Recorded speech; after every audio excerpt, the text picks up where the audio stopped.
Anyway, hello. Judging by my attire, we're doing horror movies. We're not. We're doing Christmas movies. Hey, pal. Hey, pal. No? Okay, you stay right there. We watched 2 movies. We watched both Christmas Chronicle movies on Netflix. That's why I don't have a DVD or anything. I don't think they put it out on DVD yet.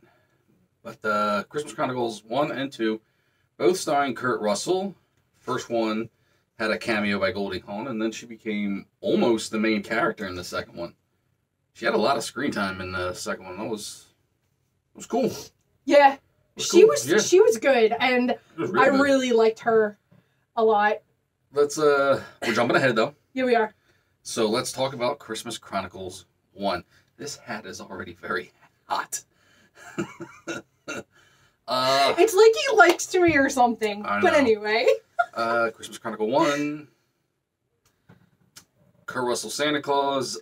Where do I begin? There's 2 kids. One's 11, the little girl, Katie. She still believes in Santa Claus. Her older brother, Teddy, doesn't.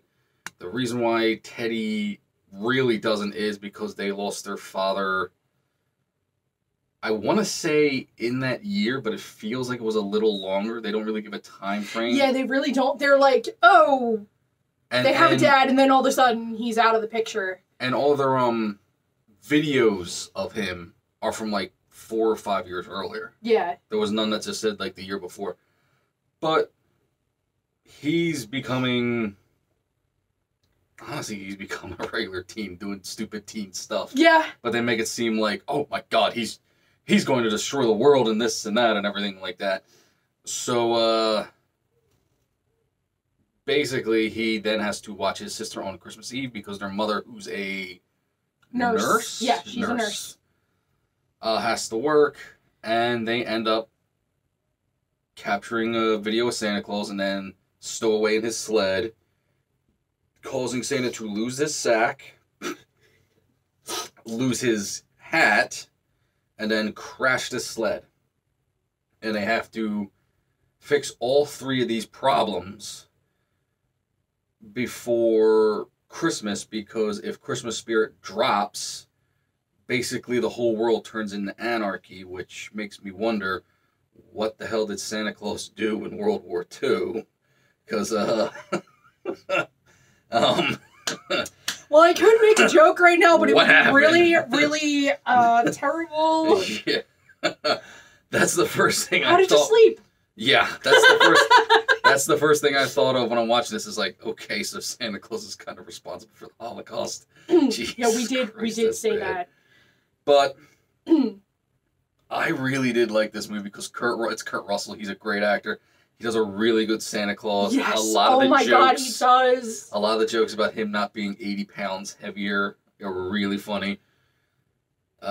Him pulling the random toys and random gifts out of his pockets. That was cool. That was really cool.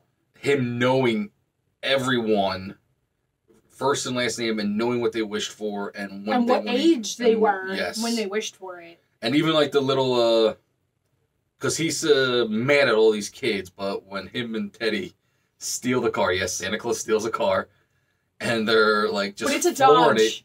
It's a Dodge Challenger, and they're going like 88 through the city, and they're just like, yeah, you know, we're cool. They're just like fist bumping each other because it's 2 guys just doing stupid stuff. And then he takes it up a ramp and tries to shoot for the moon and ends up crashing it. Yeah. Oh, they also lose the reindeer too. Yeah. I forgot to mention that. Katie gets all the reindeer back, and I'm kind of going quickly through this because this is just a really good movie.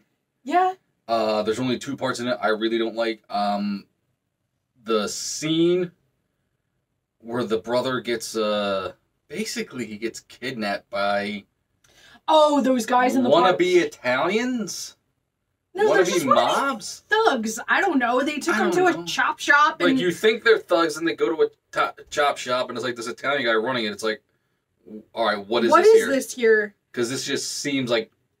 But then again, it seemed like it was tacked on and it felt like it was tacked on. So I'm going with, this scene was tacked on for running time. But then the second scene, when Santa's in jail, he's trying to get Christmas spirit up with the criminals, and everyone in this jail is a musician, by the way. We have a singing number. And yes, Kurt Russell can sing. Kurt Russell's big breakthrough was he was Elvis in, I want to say 2 movies, but I think it was just mainly one, and then he was an Elvis impersonator in another one. But we have a song and dance number, and it is very, very cringy. Very cringy. Tacked on. Not needed.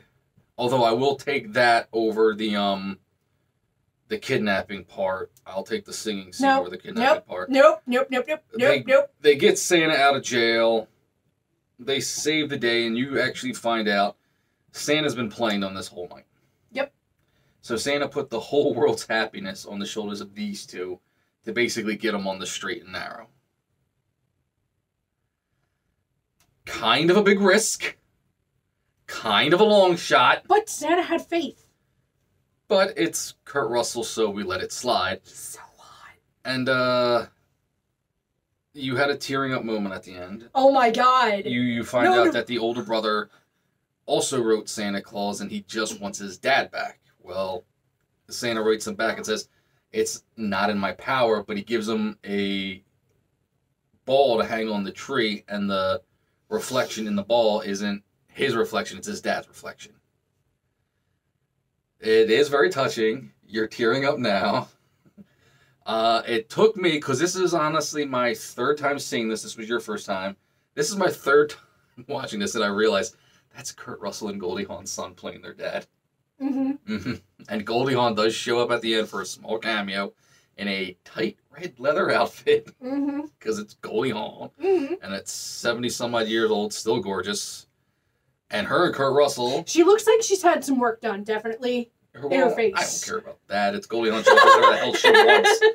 But it's just like a 3-minute scene. But her and Kurt Russell, you're just like, you know what? You two are married because you got so much damn chemistry.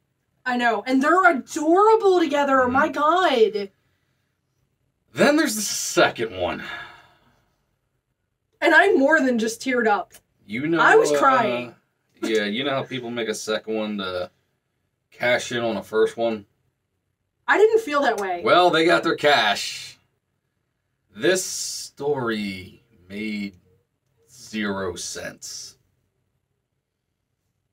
First of all, not big on the whole holiday myths. I know who Krampus is. I know who Santa Claus is. The end. Belsnickel. Belsnickel. Thank you. I never knew this guy. And Jen, you know. You were telling me the myth. You always threaten me with Belsnickel. That this is a being that dresses up like Santa Claus and comes and whips bad children. With a switch. With a switch. See, I always thought Krampus did that. Your Krampus does that too. Yes. But well, in this, Belsnickel's a disgruntled elf. Who's so disgruntled he turns human. It's the kid from Deadpool 2. Oh, that's right, it was. I was like, wait, why does this kid look familiar? It's Fire Fist. Ah. And, I ain't blaming him. Not blaming Kurt Russell, not blaming Goldie Hawn, not even blaming the 2 kids in this movie. No. This was just very... But, wait. They gave a damn more about showing the Christmas village and everything going on there. I noticed you're calling it a Christmas village. We're going to get into that. But we also forgot to mention Katie turns into a sourpuss. Yeah. She's a bit of a because she wrench. she went to the tropical islands for Christmas. But she's also mad. Instead of staying in the cold weather, she's mad they went to the tropics. I wouldn't be mad at that at all. Exactly. But, and her mom had... This is 2 years after the Yeah. fact. This is 2 years later. Her mom has a boyfriend now, and it's Tyrese Gibson. Just throwing that out there, because when you hear, like, oh, okay, this woman now's boyfriend's Tyrese Gibson. Yeah, she's mad at that. She's thinking it's going to lose the memory of her dad, but that was, we'll get into that part, because that part felt forced as hell. What's the evil elf's name again? Belsnickel. Belsnickel needs her to get into the North Pole, but he really doesn't. He got in there relatively easily, but he needs like a true believer to get in there. And I'm thinking, okay, a true believer can only open up the door to the Yeah. North Pole. No, it's just the North Pole surrounded by the Aurora Borealis, and only Santa knows how to get his way through. So, safely. So all you're basically saying is you could have jumped on the sled at any time. Well, but... And gotten through just fine. Remember what I had said? I was like, wait. What? Like, what's happening here? She's not needed. I think they just needed to get her in this movie somehow. This movie was not thought through. Yeah, but... The first one was simple. It wasn't terrible. For all the convoluted stuff, it was simple. This has to deal with Belsnickel and Santa and the elves and how the elves were hunting with humans, and then Santa stopped them, and Santa's Egyptian, but the main elf is voiced by Malcolm McDowell, and he's English, and the Star of Bethlehem, and the South Pole has a base, and there's these giant hyena wolf things, and there's the hyena pug hybrid Yule cat, and Dasher gets attacked, and Mrs. Claus has candy that blows up, and the elves get high. And, like, there's so much in this, and we're not even at the forced part yet. Yes. My hug. Yes. My hug is in it. Hug is one of the elves. He's my favorite. Right. He's so cute. He likes candy canes, and he has a chainsaw. He has a chainsaw. Yes, he does. Well, here's what happens. He gets into the North Pole, drugs the elves, basically red kryptonite to Superman. That's what it is. It takes away all his inhibitions. So they just go. The Bethlehem Star is not really explained, but it's the MacGuffin in this. Basically, it's powering...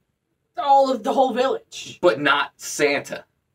Santa still has his magic, and Mrs. Claus still has their magic. Yeah, and remember, Mrs. Claus was able to turn on the electric in the... yes. So it's barn. like, okay, this is the thing that just powers the village. To make the toys, though. It's not really, like I said, it needed another rough cut of the script. So the star gets broken, so they got to go get to the elves who live in Turkey for some reason. Yeah. We don't see Turkey, we just see a snowy forest. I meant a wooded set, because that's it, with the elves. And they make it seem, and I thought this was going to take a lot of the movie. They said to make another star is very dangerous. And I'm like, all right, this is going to take a lot of it, and it's going to take out Santa, and Katie's going to have to, like, save the day. No, they did it in 30 seconds. Yep. He pulled a Tron. They opened the sky to where the Star of Bethlehem is, and Santa Claus literally just puts his hands up, and the star's there. That's it. Lenny is hanging on to every word you're saying. I know he is. I can feel him going on in the back of my neck, too. But now we get to the forced, very forced scene, which is now we have time travel. Mm-hmm. Because now Belsnickel sends them back in time. I don't think he actually sent them back in time. I think Santa Claus did this. To a 1990 airport in Boston. Boston, where Christmas spirit is at an all-time low, so of course they have to get Christmas spirit up. So what do we have? A song and dance number. It was even cringier than the first one. It is very, very cringy. But while this is going on, the little girl, Katie, gets detained by the security guards there because she tried to pay. No, she tried to pay with a $20 bill from now. Well, they also say where they put her is minors traveling alone. Right. Where she meets her 13-year-old father. This is very forced. It's supposed to be played for sad, but it's not at all. I teared up. It's cringy, especially with Santa in the background being Santa, and it's like, I get where you're going here. This didn't work. You need another pass at this. So now they get back to present day, get the Star of Bethlehem, put it on top of it's a tree at the base. I don't know what the hell it is at the top because it's mechanical. Yeah. It I don't know. is. But I mean, hey, it's the Christmas Village. I'm calling it that for reasons. For right now. But they put it there, and you find out the whole time they were on this mission, the elves have been destroying the Christmas Village. Boy, did they and destroy it. Mrs. Claus and Katie's future stepbrother? It's not determined whether or not it's implied, though. The mom and this guy are getting married, but Katie has thrown it around a lot. And even the mom and the boyfriend are just like, are we? I don't know. We didn't discuss this, but okay. And Dasher gets attacked by the Yule Cat, which is basically, it's... a giant... You ever see Kung Fu Panda? Remember the villain in that? Yeah, that. Yeah, that. That. Believe it or not, I have seen Kung Fu Panda. So she sends him up a mountain to get a root, and I swear to God, the whole time I was thinking, she's got a cabinet full of this Oh, fruit. yeah, we were talking about that. He just we're like, has no she courage had or it all confidence. along. She's sending this. Yeah, she's sending him there. This kid was like ultimate wiener, afraid of everything yeah. and just... But it turns out they actually did need it. He got it for her with a cookie that gives you courage, which wasn't anything at all other than a cookie. But that other one exploded. But a gingerbread man that exploded. It's very hot under this hat. Meanwhile, the whole time, she is actually like watching him in a cauldron, because she's a witch now, while taking care of Dasher. I knew I liked her for a reason. Now, here's the thing. She can watch this kid go through this adventure through the cauldron. She does have the sparkle crap that comes out of the fingers. She can make stuff appear. She can make buildings' powers come on. She can bring stuff to herself. She's essentially a damn Jedi, even though it was a Jedi joke in the first one. Mm-hmm. You telling me you couldn't just and pulled it to you? Or made it appear in front of you? But it's Goldie Hawn, so we let it pass. She was really cool in this, too. And she was very, Oh, my God. She was adorable. It made it seem, again... This is why the script needed another one over. It made it seem like they had children at one time. Yeah. And now they don't. It was almost like they had lost a child or something. They like really didn't go my God. into it. And they should have. Like, I don't know if they just had a child and the child grew older than them, but and then died, or they had a child and Belsnickel. just... If that's what you were going with, you needed to give into it. You needed to explain more. Mm-hmm. But again, if it wasn't Kurt Russell or Goldie Hawn, if it was anyone else, we would have been like, this movie was crap. Yeah, it's still kind of bad, but they hold it together. They did. And there's a chicken duel at the end versus the oh my God sleigh versus Belsnickel's sleigh and Mrs. Claus again with power out of nowhere. No, she threw a gingerbread man. She just stops it. 'Cause she's awesome. And then looks at Santa Claus and goes, you know, I think you kind of like this kind of stuff happening. And he's just like, yeah, I kind of do. And you know what? That's something I would have said to you, and you would have said to me. She almost gets killed by the Yule Cat, if not for Dasher ramming it. Yep. Because he's fine now. But they're all girls. Then Santa picks the Yule Cat up with two hands, swings it around with a tail, and throws it out to the North Pole. Where did this come from? Why didn't you do that to begin Where did with? this strength... If you have all this strength, just pick this little bastard up that's giving you problems and throw him. That would have been the end of it. Don't you wish we could do that to a lot of people? This is just... Again, this needed a once-over. And... Is he still there, or did he fly out? No, he's still there. And, yeah, Belsnickel turns into an elf at the end because he just basically has to forgive himself and forgive others. And you find out the whole reason he was a jackass, because that's what it was. Yeah. He wasn't blowing anything up. He was just doing teenage pranks to other elves. No, he was just getting jealous. Because Santa Claus... loves the humans more than the elves, he thought. But it wasn't true. It wasn't true. No, but that's it. It's the entire 100, 200 years, whatever this guy's been a human, was a misunderstanding. And he spent all that time in the South Pole.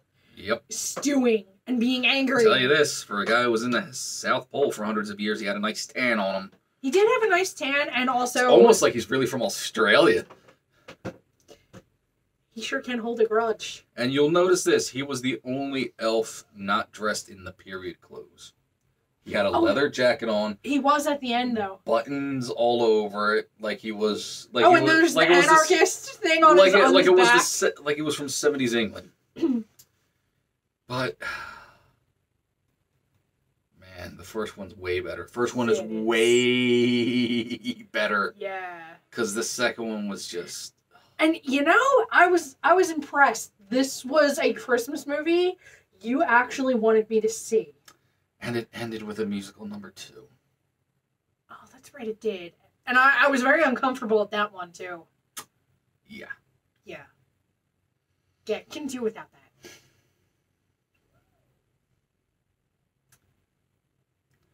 First one was good.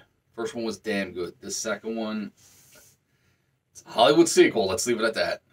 Now, since they're called the Christmas Chronicles, it's assuming that a third one's going to come out. Also, Kurt Russell wants to keep doing this role. Oh boy, I sure hope there's a musical number in it. No, I am hoping they get this back on track. I wouldn't mind. I'm not saying you have to make it darker. No. But first one was a decent story. This one was just... This one was a toddler on candy. Yeah. Just hyper, lots of things flashing, lots of things running around. I did enjoy seeing the village, though. That was Mrs. Claus' village. Yes, Mrs. Claus's village, because she designed the whole thing.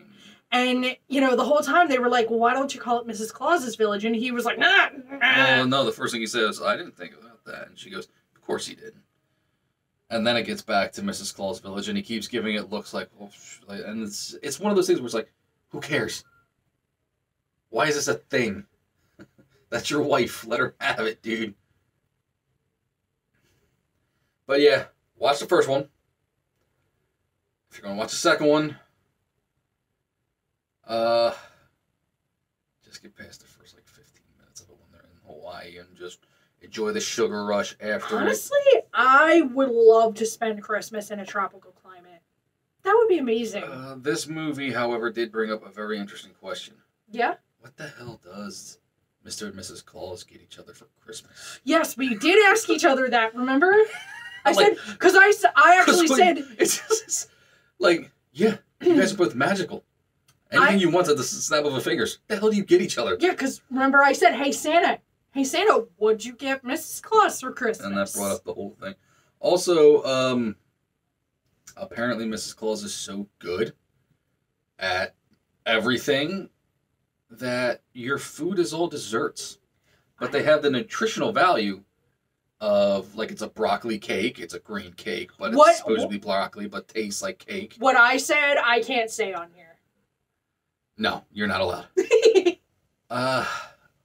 The second one felt like a sugar rush. Yeah, literally. It did. It just... And it sucked because I really did like the first one. Kurt Russell, Goldie Hawn in it, and they're great, but the script needed another at least once over. Yeah. So, Christmas Chronicles. First one's good. Second one, let's be honest, I'm only going to watch the second one once. I'll probably watch the first one again next year. If they have a third one? I don't need to see the second one to see the third one. No, but I'm asking, if they have a third one, would you be like, oh, hell yeah, let's watch it? Yeah. Okay. But I don't need to see the second one to connect to the third one. I'm going to remember, hey, there was a sugar rush. That was it. That was kind of burned into our brains. Yeah. So, so you got a question for me? You got a question for me? Yeah, I do. What's your question? Well, no, you got to ask first. Hey, Scary, have you ever seen the Christmas Chronicle movies? Yes, I have. Yes, I have. Yes, you have. Hey, Forrest. Yeah. Have you seen Christmas Chronicles 2? You mean that sugar rush of a movie? Yes. Yes, I have. Hey, Lemmy. Lemmy. Hey. Hey. Oh. He left you some presents. That's fine. Hey, Lemmy. Lemmy. Did you watch the Christmas Chronicle movie? What'd you think? Yeah? First one too? Alright, cool. Like, subscribe, hit the notification button. Anything else? Like for Lemmy. Like for Lemmy. Lemmy likes you. See you later. Bye, guys. I'm taking this hat off.